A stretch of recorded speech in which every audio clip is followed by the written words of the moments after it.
Hello and welcome to today's video, and today we're going to be taking a look at the underbonnet sound deadener on the XJ40. So this is actually the third part of a video that I've already carried out a little bit of work on previously. So the deadener has actually been installed, and what I've got left to do is to drill a couple of holes into the bonnet structure so that I can fit the underbonnet lights. Now to do this I'm using an electric drill, obviously. What I would recommend is using a drill that you can vary the speed on using the trigger. The drill I've got is quite an old Black & Decker. It's a lovely drill, but it doesn't have the ability to sort of control the speed using the trigger. It's literally just a case of on or off. In those instances you can pulse it to obviously get it to just drill a little bit and then come off again, but ideally you need something you can maintain and sort of change the speed on. One of the first things that I need to do is to screw the clear caps back onto the actual mounting points themselves. And what you can do, sort of the bulb bases, is you've got, at that point, you've got the screws poking through the actual bulb base. And you can use those screws to scribe a couple of marks onto the metal frame. The next thing that you need to do is to start in small. Start with a very small drill bit suitable for metal. You can even use a punch to just sort of punch a hole a little bit deeper. But yeah, start with a drill bit that's very small. Drill what I would sort of call a pilot hole first off, so you will start with a smaller hole and then gradually work up to larger and larger drill bits until you get to a bit that is suitable for the size of fitment that you're trying to push into the hole, in this case the actual lamp itself. Now you see in this particular shot I've actually removed the sound deadener, or rather pulled the sound deadener to the side slightly. On the original bonnet I'm not quite sure how the wiring harness would have looped in. I'm not sure if it would have come through sort of the actual structure of the bonnet. In my instance, what I've done is I've just basically put it back in, as you can see here, just going through the little hole in the head of the slam panel there, making sure that the hole is sealed off with the rubber bung. And then I've just put the loom itself underneath the sound deadener, and obviously just sort of plugged it into the relevant points where it needs to be plugged in. You can, if you want, use some suitable tape just to tape it into place, but to be honest, in my instance, the sound deadener seems to be enough to actually hold it into place. It's lumped in certain areas, so it looks like it was actually designed to have the wiring harness sat within or sat between the sound deadener and the bonnet itself.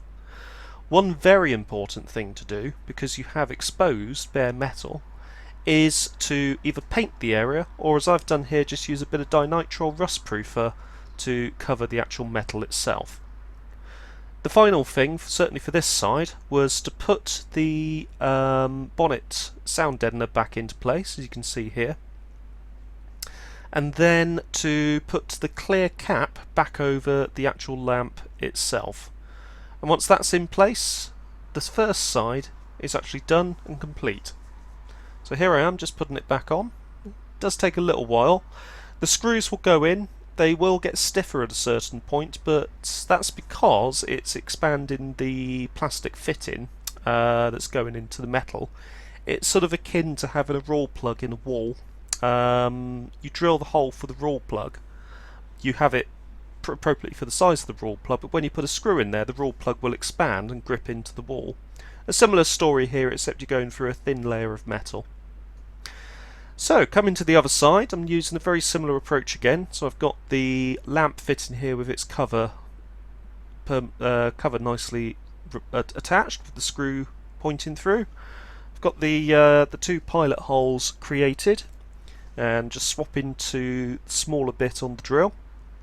And what I'll be able to do now, once I've got that swapped in, is to drill a small bit there and a small hole on this one, just going through now. There we go.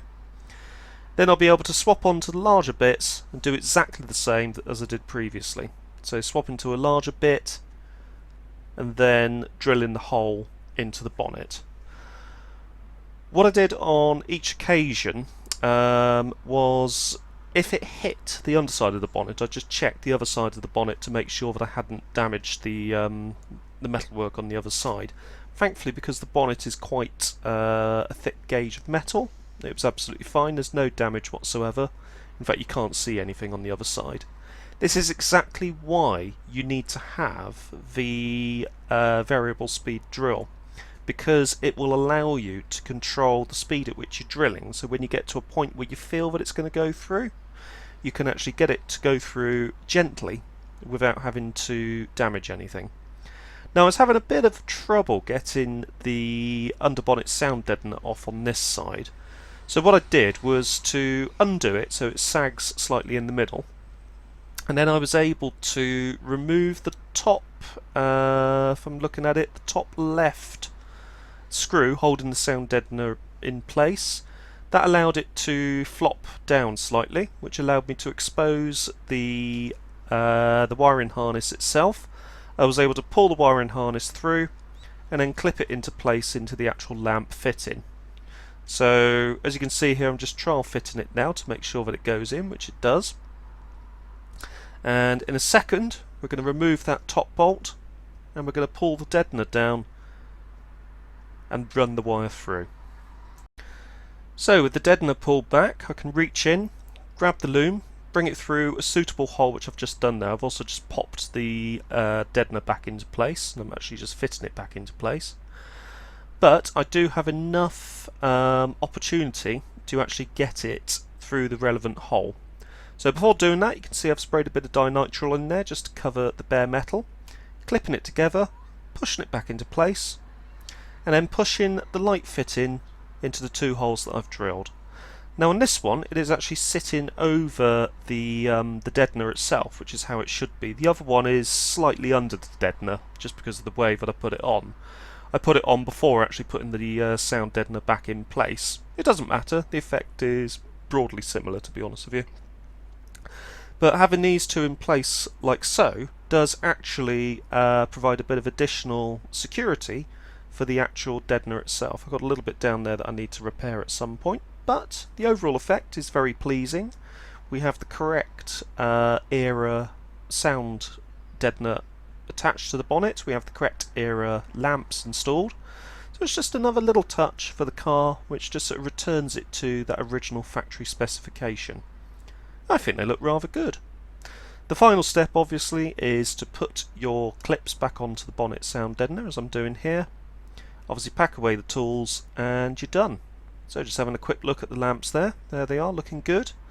There is the wire going through, and that's the actual bonnet itself, just showing you that no damage has come through to the bonnet. And that concludes today's video. If you found this video interesting, don't forget to hit the like button. Don't forget to subscribe, hit the notification bell and do everything else. Thank you for watching. See you next time.